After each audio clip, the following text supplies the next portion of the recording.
Have you ever felt a happiness so profound, only for it to shatter into a million pieces right before your eyes? That's what happened to me. I thought it was the happiest day, my son Michael's wedding, a grand celebration of new beginnings. But beneath the veneer of joy and lavish decor, a sinister plot was unfolding, a betrayal so deep it threatened to steal my entire legacy, everything my late husband and I had poured our lives into building. Imagine discovering your own child, your flesh and blood, was actively conspiring with a cunning con artist, his new bride, to leave you penniless and destroy your family's future. It was a nightmare disguised as a dream, and I was unknowingly walking right into its heart. This isn't just a story, it's a chilling lesson in trust and deceit. What would you do? The reception was a blur of champagne toasts, heartfelt speeches, and the elegant swirl of dancing guests.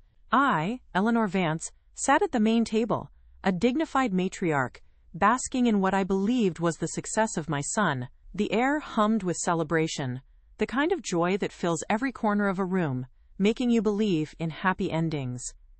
Then, my 7-year-old grandson, Leo, tugged at my sleeve. His eyes, wide and innocent, held a peculiar glint of urgency. "Grandma," he whispered, his small voice barely piercing the celebratory din, "look under the table." It was an odd request, but Leo was a curious child, always finding unexpected treasures, or so I thought. My fingers, guided by his insistent gaze, discreetly fumbled beneath the crisp, white tablecloth.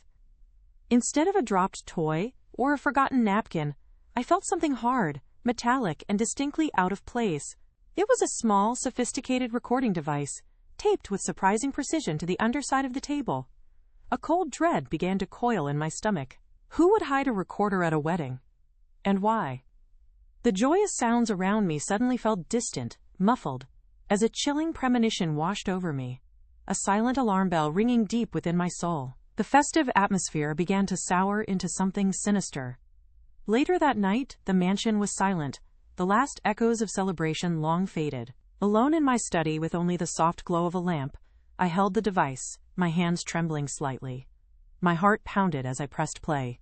The initial static gave way to the muffled sounds of the reception, then 2 voices, distinct and horrifyingly clear, emerged from the background noise. One was undeniably Serafina's, Michael's new wife. Her public charm was utterly gone, replaced by a cold, calculating tone that sent a shiver straight through me, an unsettling echo of a person I thought I knew but clearly did not.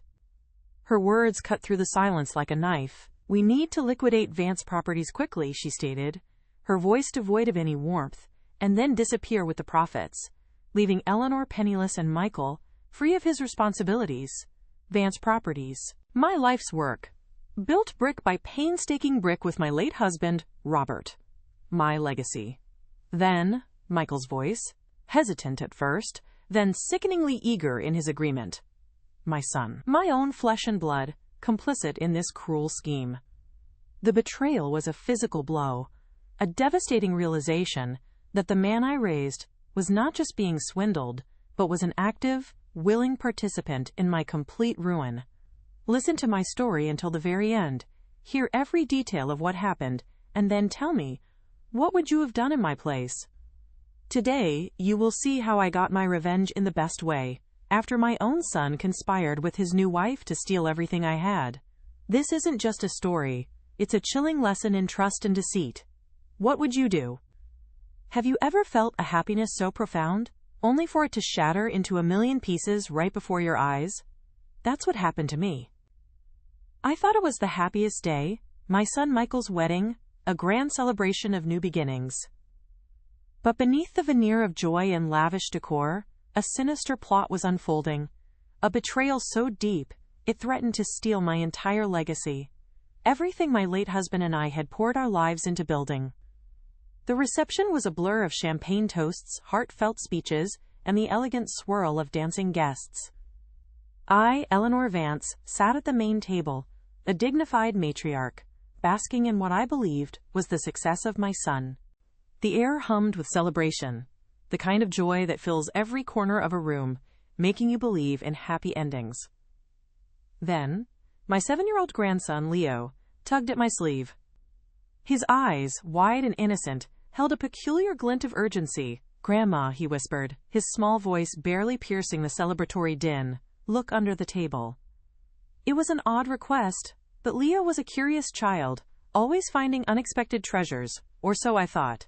My fingers, guided by his insistent gaze, discreetly fumbled beneath the crisp white tablecloth. Instead of a dropped toy or a forgotten napkin, I felt something hard, metallic, and distinctly out of place. It was a small, sophisticated recording device, taped with surprising precision to the underside of the table. A cold dread began to coil in my stomach. Who would hide a recorder at a wedding? And why? The joyous sounds around me suddenly felt distant, muffled, as a chilling premonition washed over me. A silent alarm bell ringing deep within my soul.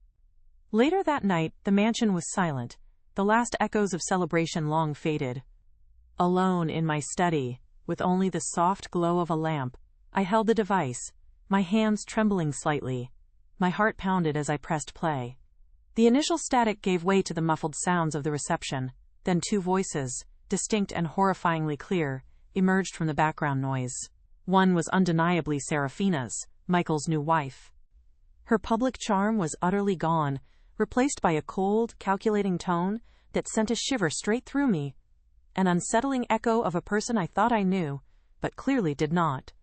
Her words cut through the silence like a knife. "We need to liquidate Vance Properties quickly," she stated, her voice devoid of any warmth, "and then disappear with the profits, leaving Eleanor penniless and Michael free of his responsibilities."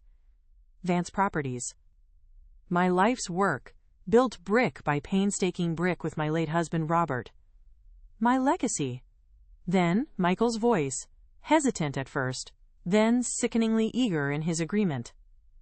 My son. My own flesh and blood, complicit in this cruel scheme. The betrayal was a physical blow, a devastating realization that the man I raised was not just being swindled, but was an active, willing participant in my complete ruin. Listen to my story until the very end, hear every detail of what happened, and then tell me, what would you have done in my place? I was Eleanor Vance, now 72, and my entire life had been dedicated to building something real, something honest. Robert and I started Vance Properties from nothing, in a modest Chicago neighborhood, driven by a simple belief in hard work and integrity.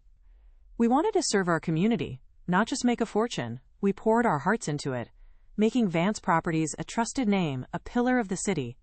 This was meant to be Michael's inheritance, a future for my beloved grandson, Leo. My life before this wedding was defined by that love, that purpose, and the deep satisfaction of a legacy honestly earned. But that recording shattered everything. The man I raised, my only child, was actively dismantling my life's work, his words dripping with a chilling eagerness. The wedding, meant to be a new beginning, became a monument to deceit. A crushing weight settled on me, not just the impending loss of my business, but the utter destruction of my faith in Michael. The betrayal was a public humiliation I had to silently endure, watching Serafina play the doting wife, knowing the poison she harbored beneath. My initial grief quickly hardened into a cold, focused anger. I was isolated in this terrible discovery, unable to confide in anyone without exposing my own son, knowing that every single move I made had to be carefully calculated to protect what little I had left. And, most importantly, I had to protect Leo's future. They underestimated me, those two. They saw an aging matriarch, perhaps a bit sentimental, easily fooled, but they forgot who Eleanor Vance truly was. They forgot the decades I spent navigating Chicago's cutthroat real estate market, building relationships, understanding every single nuance of property law. My mind, sharp as ever, was my greatest weapon. I knew every street, every building, every obscure zoning regulation, and I had a network, built over a lifetime.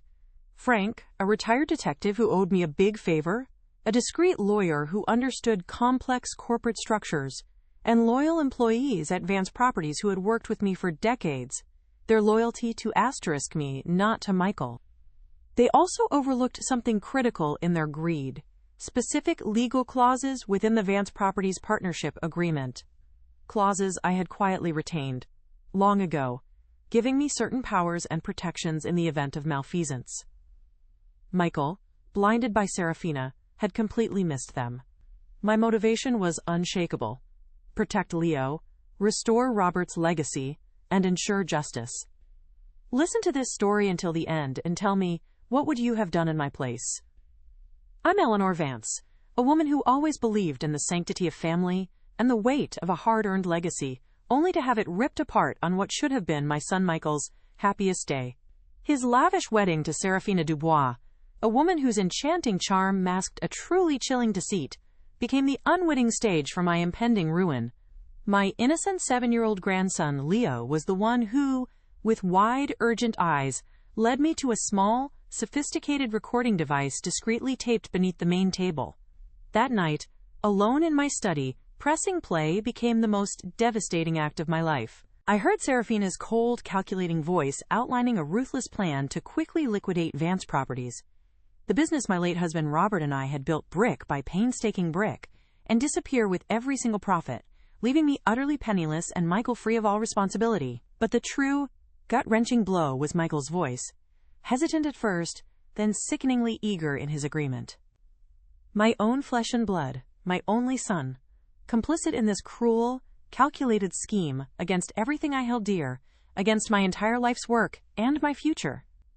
The betrayal was a physical blow, a devastating realization that the man I raised was not just being swindled, but was an active, willing participant in my complete ruin.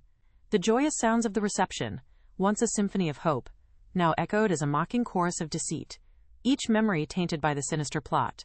A crushing weight settled upon me, far heavier than just the impending loss of my beloved business. It was the utter destruction of my faith in Michael, the shattering of a bond I thought unbreakable. I had to endure the public humiliation silently, watching Serafina play the doting wife, her public smile a venomous mask, knowing the poison she harbored beneath. My initial grief didn't last long, quickly hardening into a cold, focused anger. This wasn't merely about money. It was about the destruction of a legacy, the obliteration of my husband's memory, and the theft of my grandson Leo's future. I found myself isolated in this terrible discovery, unable to confide in anyone without exposing my own son, understanding that every single move I made had to be carefully calculated to protect what little I had left. They underestimated me, those two. They saw an aging matriarch, perhaps a bit sentimental, easily fooled by their superficial charm. But they forgot who Eleanor Vance truly was. They forgot the decades I spent navigating Chicago's cutthroat real estate market, building relationships, understanding every single nuance of property law. My mind, sharp as ever, became my greatest weapon. This quiet dignity they perceived was a shield, masking a steely resolve that had built Vance Properties from nothing. I would not let them steal my life's work, not my husband's legacy, and certainly not Leo's future. This moment, this unbearable betrayal, marked the beginning of a path from which there would be no return. I grew up in a small, practical Chicago home where every penny counted. My parents weren't rich, but they taught me the value of a dollar and, more importantly, the value of a handshake. They always said, "Your word is your bond, Eleanor," and that stuck with me through every single challenge. We didn't have much, so every new dress or a simple family meal felt like a small victory, a testament to hard work. That upbringing instilled in me a deep appreciation for everything I earned, and a strong belief that nothing worthwhile ever comes without genuine effort. I started working young, right after high school, taking any job I could find. My first real position was as a secretary in a small real estate office, barely making ends meet in those early days.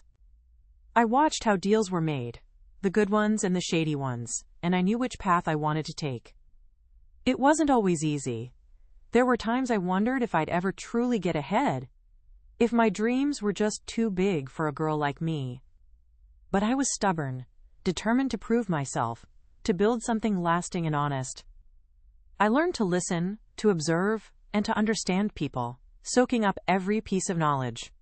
Then I met Robert. He was different, with the same fire in his belly and the same honest ambition. We connected over late-night coffee, sharing dreams of building a business where integrity actually meant something, not just a catchy slogan. He saw past my modest background, saw the drive and the spirit in me. Our courtship wasn't fancy dinners. It was more about planning sessions, sketching ideas for our future on paper napkins. We weren't just falling in love. We were building a partnership, a shared vision for a future that felt bigger than just the two of us. We pooled every penny we had, and some we didn't, to start Vance Properties. Our first office was a cramped little space with a leaky roof, but to us, it was a palace, a symbol of our unwavering hope. We believed in honest dealings, in finding people homes that truly fit their lives, not just selling properties for a quick buck. We often worked late into the night, fueled by cheap coffee and the dream of making a real, positive difference in our community. We faced skepticism and plenty of bigger, flashier competitors, but we had grit and a solid commitment to our values. We focused on building relationships, one client at a time, knowing that trust was our most valuable asset. I remember Mrs. Rodriguez, a single mother, who thought she'd never own a home. We worked tirelessly to find her an affordable place, navigating all the complicated paperwork. When she finally got the keys to her new apartment, her tears of joy were more valuable to me than any commission check. Stories like hers spread, and soon, Vance Properties became known for its dedication, for being a place where people were genuinely treated fairly and with respect. Our son Michael came along, and our world shifted again, becoming even richer. We wanted to give him everything we didn't have, but also instilled the same core values of hard work and honesty. He grew up seeing us work tirelessly, seeing the positive impact our business had on people's lives. We spent weekends at open houses, sometimes with Michael in a stroller. Making him a part of our journey, our family endeavor, we talked about the business at the dinner table, always emphasizing integrity and service to others. The real estate market wasn't always booming. There were lean years, recessions that truly tested our resolve and nearly broke us. I remember one particularly tough period when we almost lost everything we'd built. Robert and I would sit up late, strategizing, cutting costs, making personal sacrifices. But we never once compromised our ethics or our commitment to our clients. We tightened our belts, worked even harder, and leaned on our loyal clients and dedicated employees.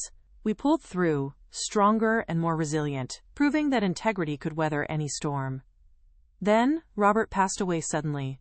It felt like the world stopped spinning for a long time. Losing him was, without a doubt, the hardest thing I'd ever faced. But I knew, deep down, that I couldn't let our life's work crumble. I took the reins completely, carrying on his vision, his name, our shared dream. It was incredibly lonely, but his memory and the vibrant business we built together pushed me forward every single day. Vance Properties wasn't just a business, it was a living tribute to our partnership, a testament to our enduring love and shared purpose. I continued to expand Vance Properties, always with a keen eye on the future, on Michael's eventual succession, and most importantly, on my beloved grandson, Leo. My grandson was the absolute light of my life, a constant source of joy and motivation. I pictured him someday, maybe even running the company, carrying on the Vance name with the same pride and integrity that Robert and I had instilled. Everything I did, every long hour, every shrewd deal, was ultimately for him, to ensure he had a secure and honorable future, built on solid, ethical foundations. So when I heard that recording, it wasn't just about money, or a simple business loss. It was about the devastating destruction of everything Robert and I had built, brick by painstaking brick, with honesty, integrity, and endless sweat. It was the cruel obliteration of his memory, the profound betrayal of my trust, and the heartless theft of Leo's secure future. It wasn't just my business they wanted to steal, it was my entire life, my identity, ripped away by the very people I loved and trusted the most in this world. This wasn't just a loss, it was a complete undoing of my life. The wedding glow quickly faded, leaving behind an unbearable chill. The man I raised, my Michael, wasn't just being manipulated. He was actively, eagerly participating in my undoing. That realization hit me harder than any financial loss ever could. It wasn't just my business, Vance Properties, that was crumbling. It was my entire world, built on trust and family, dissolving right before my eyes. The silence in the mansion after everyone left felt deafening, amplifying the weight of this terrible secret I now carried alone. It was a suffocating feeling, like drowning in plain sight. I had to put on a brave face, of course, for Leo, for the few loyal staff who still looked to me. But inside, I was a wreck. Every time Serafina flashed her dazzling, insincere smile, a fresh wave of nausea washed over me. She was a master performer, playing the loving daughter-in-law, while I knew the cold, calculating truth that lay beneath her charming facade. It was a constant, agonizing reminder of the deceit that had infiltrated my home, my family, and my most sacred memories. Michael, my son, became a stranger. He avoided my gaze, always busy, always rushing off with Serafina by his side. The warmth that once defined our relationship was replaced by an uncomfortable distance, a palpable tension, whenever we were in the same room. I watched him, my heart aching, seeing a shadow of the boy I knew, now consumed by greed and indifference. It was a profound loss, a different kind of death, watching my son disappear into the arms of a con artist. Advanced Properties. Things started shifting almost immediately. Michael, emboldened by Serafina, began making aggressive decisions, cutting corners, pushing for rapid sales of our most prized assets. He ignored my suggestions, dismissed my concerns, often with a condescending tone that stung more than any direct insult. It was clear he was systematically dismantling everything Robert and I had built, piece by painful piece, with no regard for our legacy or our values. The longtime employees, the ones who knew Robert and me, looked at me with worried, sympathetic eyes. They sensed something was terribly wrong, but I couldn't tell them. I couldn't expose my son, not yet. Their quiet loyalty was a small comfort, but it also emphasized my isolation. I was the captain of a sinking ship, and the only crew members who truly understood the danger were powerless, watching the new captain steer us straight into an iceberg. Access to company accounts became increasingly difficult. Serafina insisted on new streamlined protocols, effectively locking me out of the very financial records I had managed for decades. I felt like a ghost in my own company, watching as they siphoned funds, disguised as operational expenses or consulting fees, into their own pockets. It was a humiliating experience, to be systematically stripped of my authority and financial control in the business I founded. They began to flaunt their perceived victory, buying extravagant new cars, expensive jewelry, and throwing lavish parties. Serafina would post pictures online, beaming with Michael, showcasing their newfound wealth. Each photo was a punch to my gut, a stark reminder of what they were stealing from me, from Robert's memory, and from Leo's future. It was a cruel mockery, a public celebration of my private devastation, rubbed in my face for the world to see. My social circle started to shrink. Friends, sensing the shift, the coldness between Michael and me, began to keep their distance. Some offered hesitant condolences, unsure of what they were condoling. Others, perhaps uncomfortable with the unspoken tension, simply faded away. The isolation was profound, a heavy blanket of loneliness that settled over me, making me feel utterly alone in this battle, a silent witness to my own downfall. I remember one particularly painful afternoon. I walked into the main office, a place I had always considered my second home, only to find Serafina redecorating my late husband's office. She was picking out new, modern art, dismissing the framed photos of Robert and me, our family, our achievements. "Too traditional, Eleanor," she'd chirped, a saccharine smile on her face. "We need to modernize Vance Properties." It was a deliberate erasure, a calculated insult.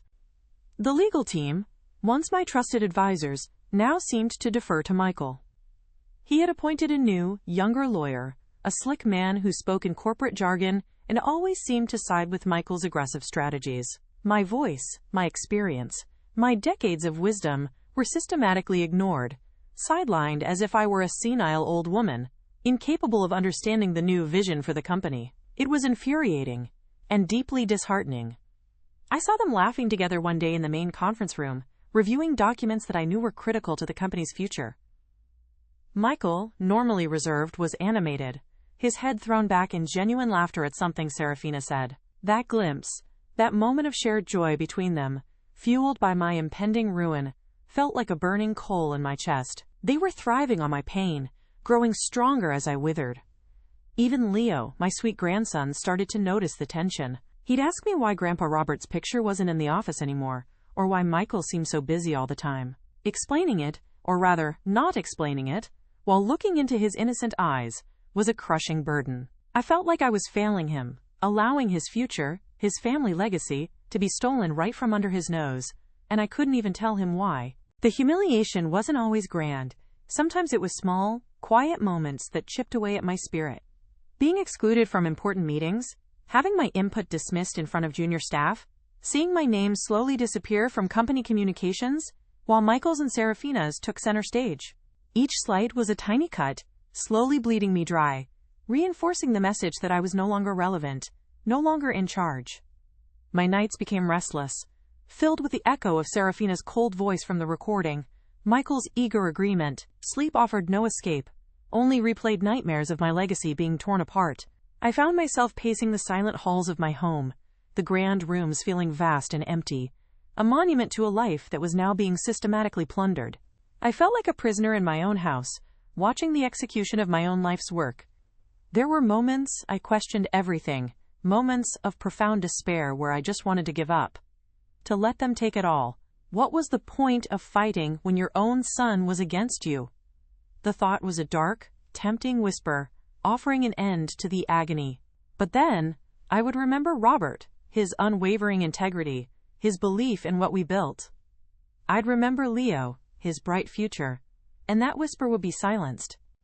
The sheer audacity of their plan, the callousness of Michael's complicity, slowly started to transform my grief into something harder, something colder. It was an anger, deep and simmering, that began to solidify my resolve. They thought I was old, sentimental, easily defeated. They mistook my quiet dignity for weakness. They were so wrong. I might be down, but I was far from out. I started to observe them more carefully, studying their movements, their conversations, their patterns. I listened to every word, watched every glance. I began to see the cracks in their arrogance, the subtle hints of their overconfidence. They were so busy congratulating themselves, they weren't paying attention to the details, to the small print, to the foundation they were trying to demolish. They had underestimated the woman who built Vance Properties from nothing, who navigated recessions and cutthroat competitors with nothing but grit and a sharp mind. They had forgotten that Eleanor Vance knew every inch of the city, every nuance of real estate law, every trick in the book. This wasn't just a business to me.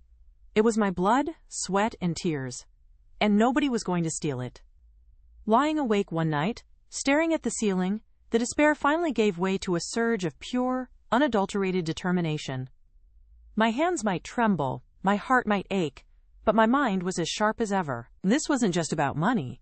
It was about justice, about protecting Robert's memory, and about securing Leo's future. I wasn't just going to stop them. I was going to make them regret the day they ever crossed Eleanor Vance. The fall had been devastating, but it had also forged a new strength within me.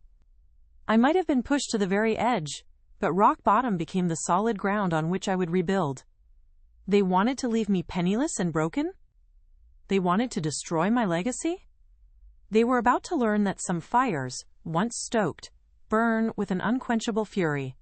My revenge was no longer a distant thought. It was a cold, hard promise. They truly believed I was nothing more than an aging matriarch, perhaps a bit sentimental, easily outmaneuvered and ultimately fooled by their superficial charm.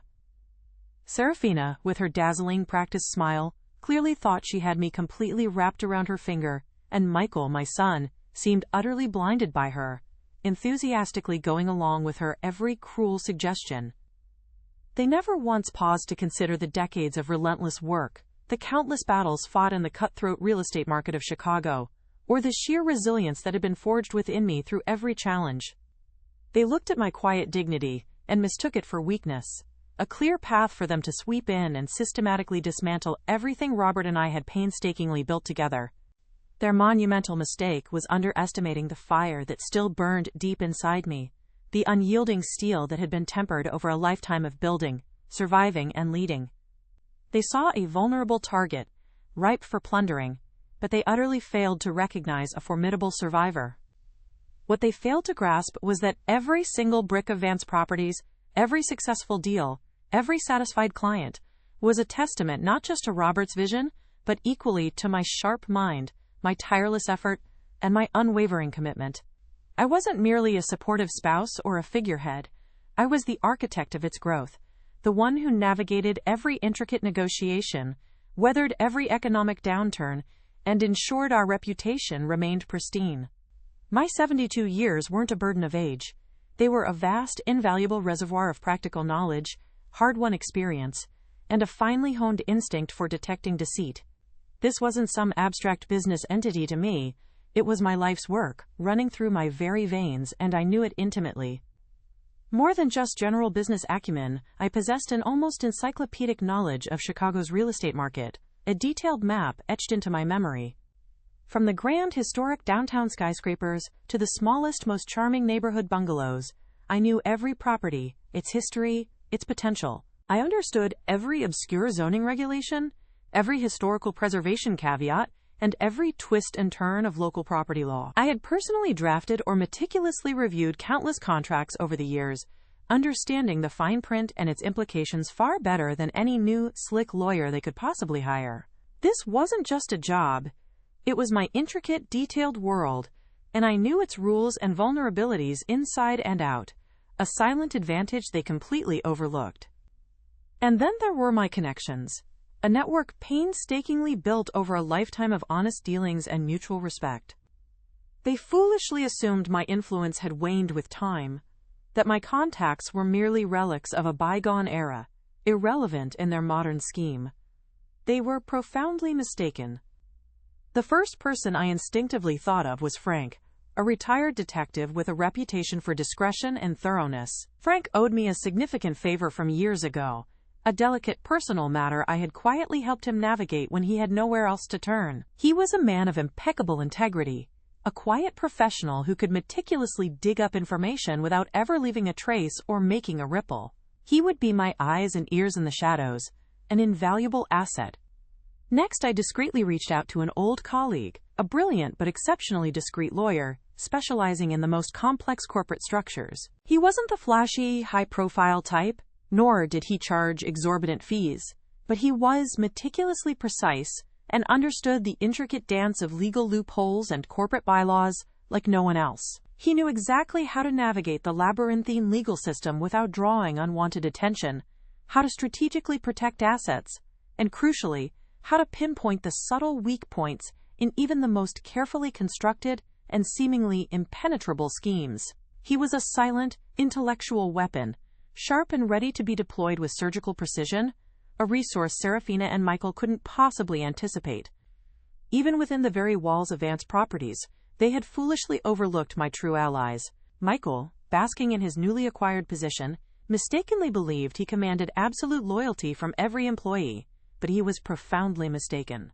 There were still a handful of long-time employees, men and women, who had dedicated decades of their lives working alongside Robert and me, individuals who deeply understood our core values and had watched Michael grow from a boy. Their unwavering loyalty was to asterisk me, to the enduring legacy we had painstakingly built, not to Michael's sudden, aggressive, and clearly unethical changes. They were my silent eyes and ears on the inside, quietly observing every suspicious move, ready to provide crucial information when the opportune moment finally arrived. But my true ace in the hole, the ultimate secret weapon they never even bothered to look for, lay securely hidden within the very foundation of Vance Properties itself.